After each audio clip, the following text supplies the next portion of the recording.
Vote পরবর্তী হিংসায় উত্তপ্ত হয়নি বীরভূম।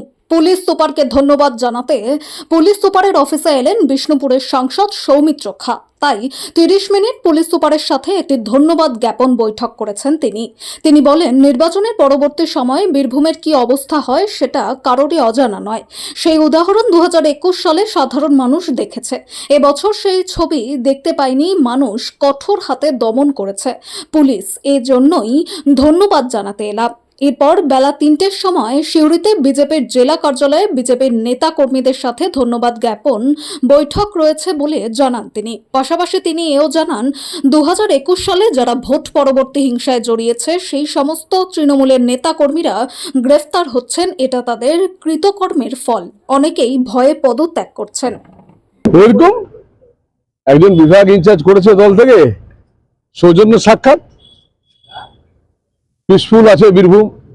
আমরা ভোটের পরে যে বীরভূমকে দেখি আর আজকে 2026-এর পরে প্রত্যেকটা পুলিশ অফিসার, প্রত্যেকটা পুলিশ কর্মী, প্রশাসন, সবাই যেভাবে বীরভূমকে শান্ত রেখেছেন সেই নিয়ে একটা ধন্যবাদ জানাতে এলাম। বিভিন্ন জায়গায় তৃণমূল কংগ্রেসের কাউন্সিলর বা কাউন্সিলরের তারা পদত্যাগ করছে, তাদের মেটার। আমার মনে হয় তারা আসলে এত দুর্নীতি করছে, কেউ ক্ষেত খামারে টাকা রাখছে, কেউ বিল্ডিং এর মধ্যে মাটি গড়ে টাকা রাখছে। এক অদ্ভুত ব্যাপার দেখছি আমরা। এটা তাদের মেটার। আমরা চাইবো যে মানুষের সাহায্য করার জন্য চেষ্টা করুন। আপনারা হেরে গেছেন, অন্তত এইবার তো অন্তত যে কটা দিন পর আছে সেটুকু নিয়ে থাকুন। ভোট পরবর্তী হিংসায় বহু তৃণমূল নেতা গ্রেপ্তার হয়েছে।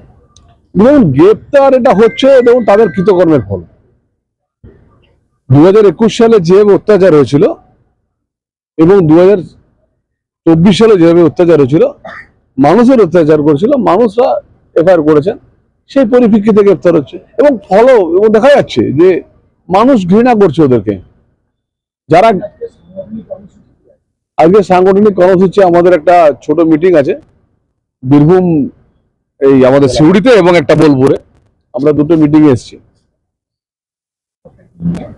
বৈঠকটা আমাদের দেখুন সাংগঠনিক বৈঠক, যেহেতু প্রথম ধন্যবাদ জ্ঞাপন বৈঠক। আমরা সবাইকে ধন্যবাদ জানাবো, একসাথে বসবো। এমএলএ হয়েছে এতগুলো, বীরভূম জেলা এবার আমাদের মানুষ দুহাত তুলে আশীর্বাদ করেছেন, ছোটা বিধায়ক দিয়েছেন। এটা তো আমাদের কাছে বড় প্রাপ্তি।